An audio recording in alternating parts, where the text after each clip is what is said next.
আচ্ছা, আপনার সাথেও কি এটা হয়েছে যেটা আমার সাথে হয়েছে? হ্যাঁ, আমি কথা বলবো postpartum hair loss. Postpartum hair loss মানে হচ্ছে ডেলিভারির পর আফটার 3 to 4 মান্থস আমাদের ভীষণ পরিমাণে হেয়ার লস হয়। আমাদের ভীষণ পরিমাণে চুল উঠতে শুরু করে এবং আমরা ভয় পেয়ে যাই, আমরা দুঃখিত হয়ে পড়ি, যেটা আমাদের মেন্টাল স্ট্যাটাসকে ভীষণভাবে এফেক্ট করে। কারণ চুল মেয়েদের একটা ভীষণ প্রিয় জিনিস। সেই জন্য হেয়ার লস প্রিভেন্ট করতে হলে আমাদের সেই সময়ে যেটা করা উচিত সেটা হচ্ছে সঠিক পরিমাণে নিউট্রিশন বডিকে সাপ্লাই দিতে হবে।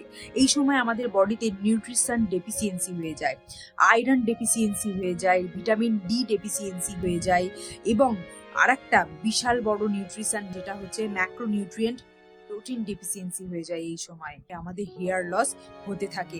তাহলে এটা নিয়ে ভয় পাওয়ার কিছু নেই, এটা একটা হেলদি হেয়ার লস এবং এই হেয়ার লসটাকে আমরা ইজিলি রিকভার করতে পারবো। কিসের মাধ্যমে? প্রপার নিউট্রিশনের মাধ্যমে। প্রপার নিউট্রিয়েন্টস বডিকে সাপ্লাই দিতে হবে, সঠিক পরিমাণে আয়রন বডিকে সাপ্লাই দিতে হবে, সঠিক পরিমাণে ভিটামিন ডি বডিতে সাপ্লাই দিতে হবে।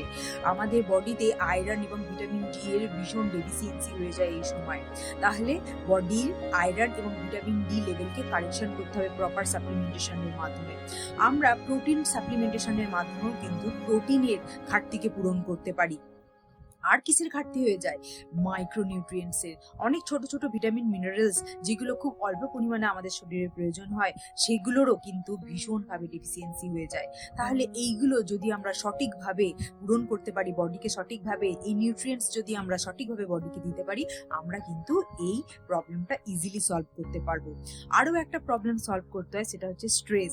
কারণ এই সময়ে আমাদের রাতে ঠিক করে ঘুম হয় না এবং রাতে ঠিকভাবে ঘুম না হওয়ার কারণে বডিতে কর্টিসল লেভেল বেড়ে থাকে এবং কর্টিসল লেভেল বেড়ে থাকার কারণে আমাদের হরমোনাল ইমব্যালেন্স বডিতে হয়। এটাও একটা বিশাল বড় কারণ। তো কর্টিসল লেভেলকে ম্যানেজ করতে হলে আমরা এই সময় উইকলি 2টো করে আমরা জেন্টাল স্ক্যাল্প মাসাজ নিতে পারি বা করতে পারি। জেন্টাল স্ক্যাল্প মাসাজের মাধ্যমে কিন্তু আমরা স্ক্যাল্পের ব্লাড সার্কুলেশন, ফলিকেলসরা প্রপারভাবে নিউট্রিশন পায় এবং প্রপারভাবে নিউট্রিশন যখন ফলিকেলস পায়, অটোমেটিক্যালি আমাদের হেয়ার রিকভার হয়ে যায়। অর্থাৎ যে লসটা আমাদের হয়েছে সেই লসটা আমরা রিকভার করতে পারি। Thank you.